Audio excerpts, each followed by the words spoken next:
కొత్త ఏడాది వచ్చింది, సంక్రాంతి కూడా అయిపోతుంది. కానీ సర్కారులో చలనం లేదు. స్థానిక ఎన్నికల మీద కదలిక లేదు. ఏం చేద్దాం అన్న చర్చ కూడా లేదు. ఎప్పుడు చేస్తారు అన్న దాని మీద ఎటువంటి స్పందన కూడా లేదు. దాంతో చంద్రబాబు సర్కార్కి స్థానిక సంస్థల ఎన్నికలు నిర్వహించే ఉద్దేశం ఉందా లేదా అనే సందేహం కలుగుతోంది.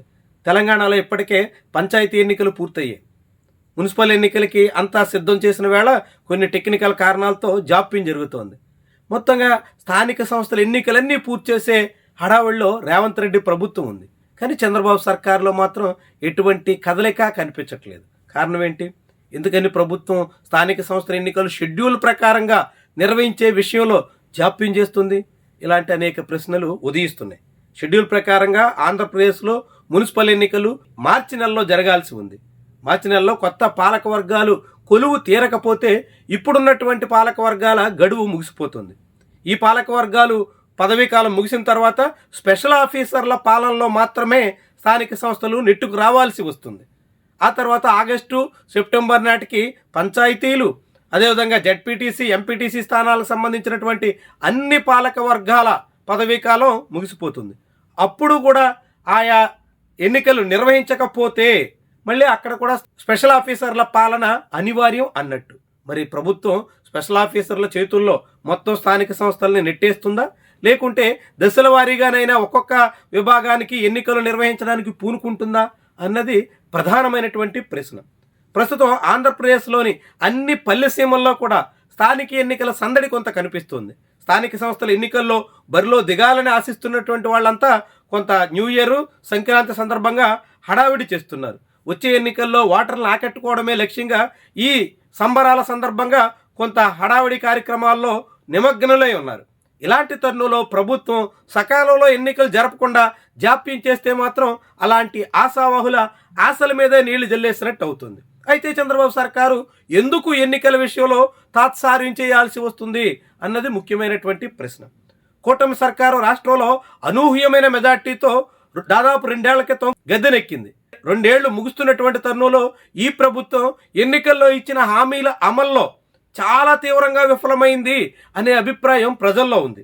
జగన్మోహన్ రెడ్డి తాను చెప్పినట్టుగా వివిధ పథకాలని షెడ్యూల్ ప్రకారంగా అమలు చేయగలిగితే చంద్రబాబు మాత్రం అందుకు విరుద్ధంగా సాగుతున్నారు. అంత గొప్పగా చెప్పిన అన్నదాత సుఖీభవ లాంటి పథకాలు కూడా అరకొరగానే అమలు చేశారు.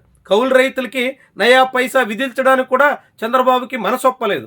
ఇలా అనేక పథకాల్లో పలు షరతులు పెట్టడం, అనేక కొర్రీలేయడం, మొత్తంగా పథకాల అమలు విషయంలో, సంక్షేమ కార్యక్రమాల విషయంలో చంద్రబాబు ప్రభుత్వం మాట తప్పేసింది అనే అభిప్రాయం బలంగా ఉంది.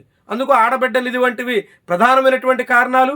ఎక్కువ మంది మహిళలతో లింకేపై ఉన్నటువంటి పథకాల విషయంలో చంద్రబాబు చేస్తున్నటువంటి జాప్యం మహిళల్లో కూటమి పట్ల చాలా తీవ్ర వ్యతిరేకతకి కారణమవుతోంది.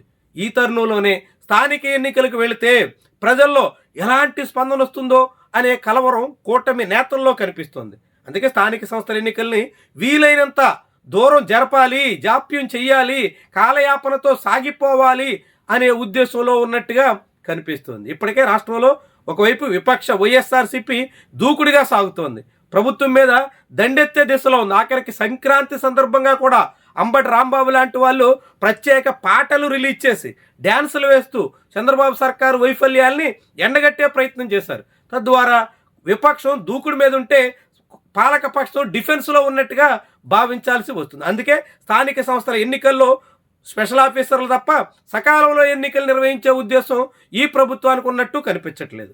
మరొకవైపు రాష్ట్ర ఎన్నికల కమిషనర్గా ప్రస్తుతం ఉన్న నీలం సాహ్ని స్థానంలో కొత్త కమిషనర్ నియమించడానికి ఈ ప్రభుత్వానికి మరికొంత కాలం పట్టాల్సి ఉంటుంది.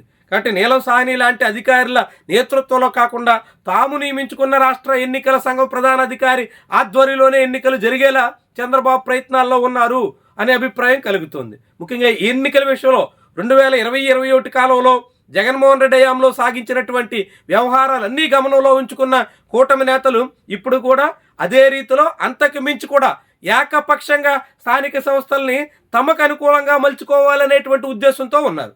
ఇప్పుడున్న ఎన్నికల సంఘం ప్రధానాధికారి నేతృత్వంలో ఎన్నికలు జరిగితే అలాంటి వాటికి అవకాశం ఉండదని ఆందోళన చెందుతున్నారు. కాబట్టి ఎన్నికల సంఘం ప్రధానాధికారిని మార్చిన తర్వాత మాత్రమే స్థానిక సంస్థల ఎన్నికల వైపు దృష్టి సారించే అవకాశం ఉండొచ్చు అని చాలామందే భావిస్తున్నారు. మొత్తంగా చంద్రబాబు ఏ కారణాలతోనైనప్పటికీ కూడా స్థానిక సంస్థల ఎన్నికల విషయంలో మాత్రం తీవ్రమైనటువంటి నిర్లక్ష్యాన్ని ప్రదర్శించబోతున్నారు.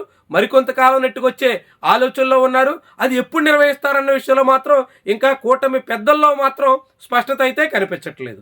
మరొకవైపు కేంద్ర ప్రభుత్వం జనాభా లెక్కల సేకరణకి నోటిఫికేషన్ ఇచ్చింది.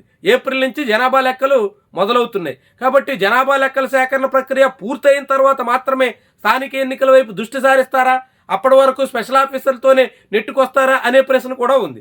ఎందుకంటే జనాభా లెక్కల సేకరణ ప్రక్రియ పూర్తి కావాలంటే 2027 డిసెంబర్ వరకు కాలం ఉంది.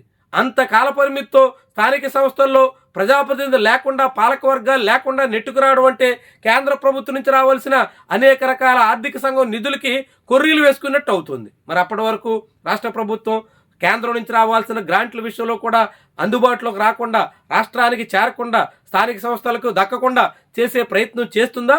కాదంటే స్థానిక సంస్థల ఎన్నికల్ని కూసింత జాప్యం జరిగినా ఈ ఏడాది ఆఖరిలోగా నిర్వహించి ఏదో రకంగా కొత్త పాలక వర్గాల విషయంలో చొరవ చూపే ప్రయత్నం చేస్తుందా?